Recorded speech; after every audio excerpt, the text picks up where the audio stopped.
Cuando nosotros queremos también implementar ciertos conceptos de negocio, ciertas acciones del negocio, pero no sabemos o nos da dificultad encontrar si se las debemos asignar a una entidad o a un objeto de valor, llegan otros conceptos dentro de DDD, como el concepto de servicios, que nos va a permitir incorporar esas acciones. Los servicios dentro de DDD van a ser acciones u operaciones que no pertenecen directamente ni a una entidad ni a un objeto de valor, pero que interactúan con todas ellas.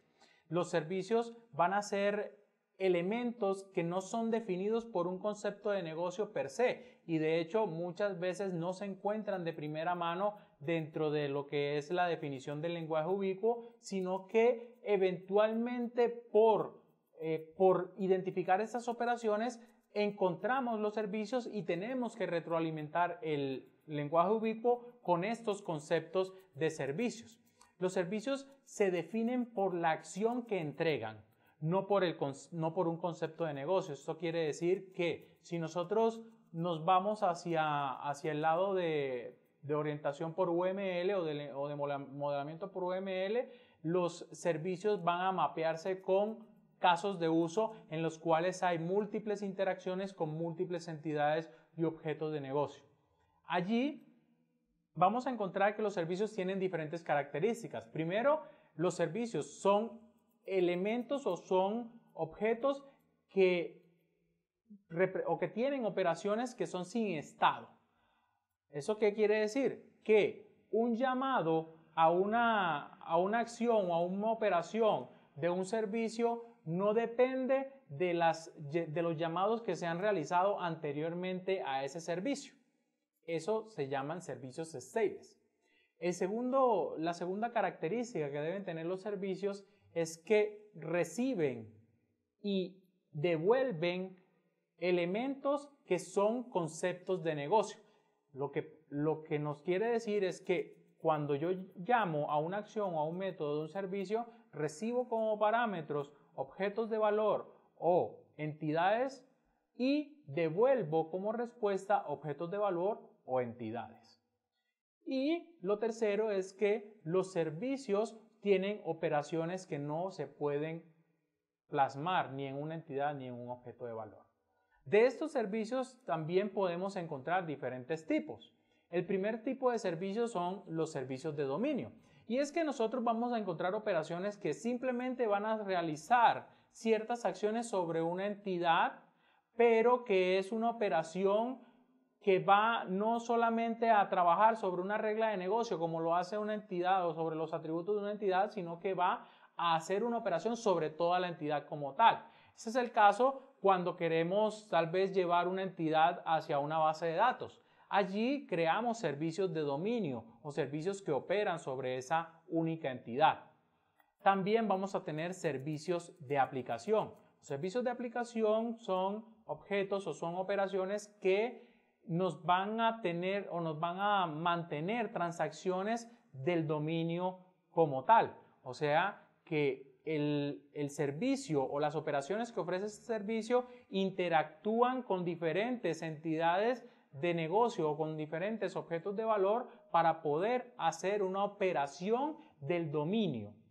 Es el caso cuando nosotros queremos, por ejemplo, agregar un producto a un carrito de compras, hacer una reserva y tenemos que interactuar con diferentes entidades o con diferentes objetos de valor.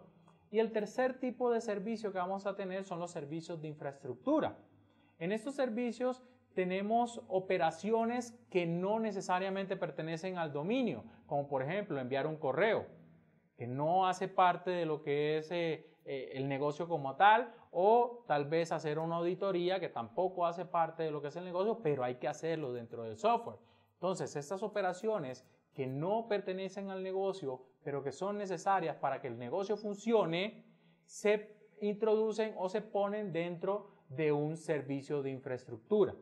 Todos estos tipos de servicios combinados con el uso de las entidades y de los objetos de valor nos deben permitir llegar a implementar la lógica necesaria para plasmar el conocimiento del negocio en el software.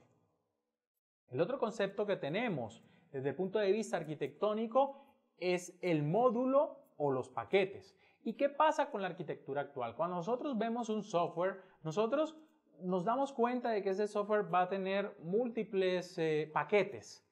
Y aparece el paquete DAO, aparece el paquete Data, o aparece el paquete Vista, o aparece el paquete Business Logic.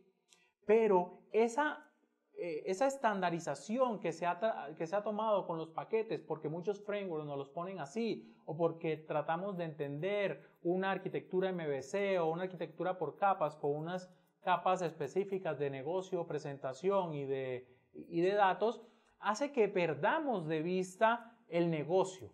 Entonces, nuestra estructura de paquetes, nuestra estructura de módulos no va a representar lo que el negocio quiere mostrar o la intención del software como tal.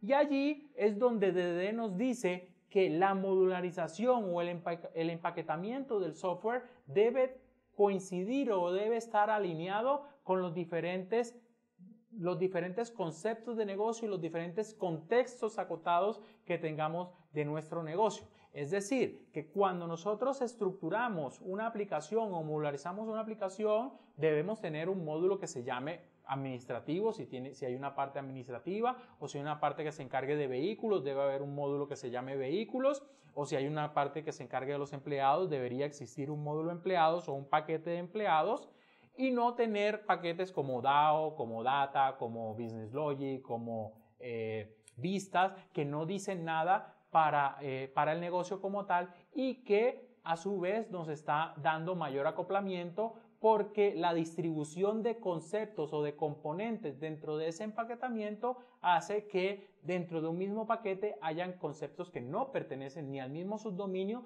ni al mismo contexto limitado. Entonces vamos a tener dos ventajas principales por la buena modularización o el buen empaquetamiento que nos da DDD. Primero, el bajo acoplamiento por tener muy organizado, bien organizados los conceptos de negocio. Y segundo, el poder representar claramente el negocio en el software y así mantener el lenguaje ubicuo.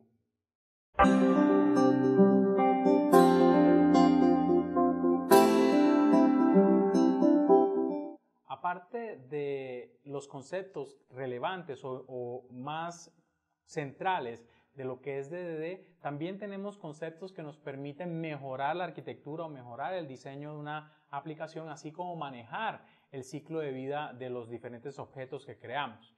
¿Cuáles son esos patrones o esas definiciones que nos entrega DDD? Primero están los agregados. Los agregados, como su nombre lo indica, va a ser una unión o va a ser una agregación de diferentes entidades. O sea, hay conceptos dentro de un contexto limitado, dentro de un subdominio, hay conceptos que tienen relaciones en la vida real. O sea, que van como un todo, no van desagregados. Tal es el caso de una factura. Una factura existe con sus líneas de factura y la línea de factura no existe sin el encabezado de la factura. Entonces, esos dos elementos se pueden ver desde el punto de vista de DDD como dos entidades diferentes, pero para poder trabajar con ellas tenemos que agruparlas porque desde el punto de vista de la vida real siempre se ven como un todo. Para eso creamos los agregados. Los agregados van a ser una entidad que compone o que se compone de otras entidades para poder trabajar todas esas entidades compuestas o que componen esa gran entidad o ese gran agregado como un todo.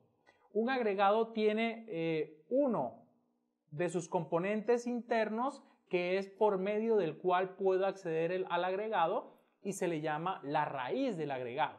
Eso quiere decir que dentro de esa agrupación yo no puedo acceder directamente a las diferentes entidades o a los diferentes objetos de valor, sino que lo debo hacer siempre por medio de la raíz del agregado, porque es la única entidad que controla o que maneja esa relación. Por ejemplo, si yo tengo esta factura y yo quiero adicionar ítems de factura, pues yo no voy y creo directamente los ítems de factura, sino que a través de la factura o del encabezado creo un nuevo ítem de factura. Y si quiero calcular el total, no lo hago sumando directamente todos los ítems de la factura, sino que siempre voy por medio de la factura o por medio del encabezado de la factura a hacer todas las operaciones o todos los accesos necesarios para poder interactuar con los componentes internos de ese agregado. Otro patrón que hay dentro de DDD es el repositorio. Y el repositorio va a ser un mediador entre todo este modelo de dominio, todos esos conceptos de negocio y lo que es el mapeo de la persistencia o las capas de persistencia. ¿De qué manera? De una forma en la cual se utiliza un componente intermedio que tiene o que define las colecciones necesarias, una interfaz que define unas colecciones necesarias para poder acceder tanto a los objetos de dominio como a la capa de acceso a datos o a los objetos que persisten los datos. Este va a proveer diferentes métodos que van a permitir requerir objetos que cumplen con ciertos criterios desde el punto de vista de persistencia y va a poder hacer ese mapeo hacia el modelo de dominio. Los repositorios siempre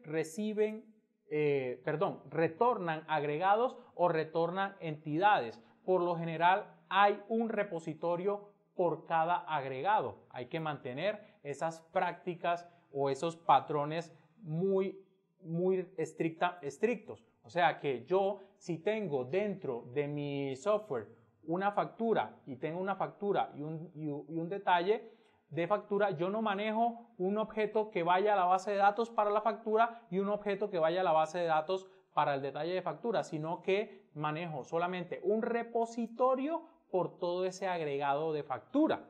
Diferente a como se tenía el concepto del patrón DAO. O sea, nosotros no podemos confundir el repositorio con el patrón DAO. ¿Por qué razón? Porque el repositorio maneja conceptualmente entidades y objetos de valor y agregados. Solamente recibe y retorna eso. En cambio, el DAO recibe parámetros, retorna registros de tablas. O sea que el DAO, a diferencia del repositorio, no está tan del lado del modelo de negocio, sino que el DAO está más del lado del modelo de datos. Esa es la diferencia esencial. El repositorio siempre está definido en términos del negocio y de colecciones de entidades. El DAO está definido en términos de tablas. De hecho, por cada tabla se define un componente DAO y está definido en términos de los queries y de los registros que retorna ese DAO. El otro patrón que se utiliza mucho en DDD son las fábricas, porque nosotros necesitamos crear, recrear y poblar los elementos del dominio, los conceptos y los objetos del dominio. Esa creación, si buscamos los patrones GRASS y los patrones SOLID de asignación simple de responsabilidades, asignación única de responsabilidades, y patrones de expertos en la información o patrón creator, nosotros vamos a encontrar que todos esos patrones nos dicen que debe haber un responsable único de la creación de objetos y de la destrucción de objetos. Y allí encontramos este patrón factory. Y es donde la creación de las diferentes entidades y de los diferentes objetos de valor va a ser responsable de las diferentes entidades. Por cada agregado debe haber una fábrica, por cada entidad debería existir una fábrica. Dentro de los conceptos de DDD, aparte del objeto de valor y aparte de la entidad, también tenemos algunos elementos del concepto de dominio que nos van a permitir saber cómo cambia algo en el pasado, o qué pasó, o qué elementos o qué cambios significativos del estado hubo en un momento dado. Esos cambios significativos del estado que ocurrieron en el pasado se llaman eventos. Los eventos son un híbrido entre una entidad y un objeto de valor, porque realmente no tienen un ciclo de vida, porque ocurren una vez, ocurren apenas se dio esa situación o ese cambio de estado, pero tienen claramente una identidad. ¿Por qué? Porque cada evento es independiente de otro evento que ocurrió. O sea, Si ocurrió un evento, se le asigna un identificador y tiene unos atributos, pero otro evento que se cree debe tener otro identificador diferente al identificador anterior o a los identificadores anteriores para crear o para establecer nuevos eventos. Entonces, tenemos este otro concepto que es muy importante, sobre todo para arquitecturas basadas en P2P o arquitecturas basadas en eventos, en los cuales vamos a identificar cuáles de los conceptos de negocio o cuáles de las operaciones de negocio requieren lanzar ciertas señales cuando ocurre un cambio de estado que sea importante para el negocio. Todos estos conceptos, todos estos patrones que voy a recordar, las entidades de negocio, los objetos de valor, los servicios, los módulos o paquetes, los agregados, los repositorios, las fábricas y los eventos del dominio son importantes al momento de modelar y de lograr tener ese lenguaje ubicuo y ese modelo o esa arquitectura robusta para soportar los cambios.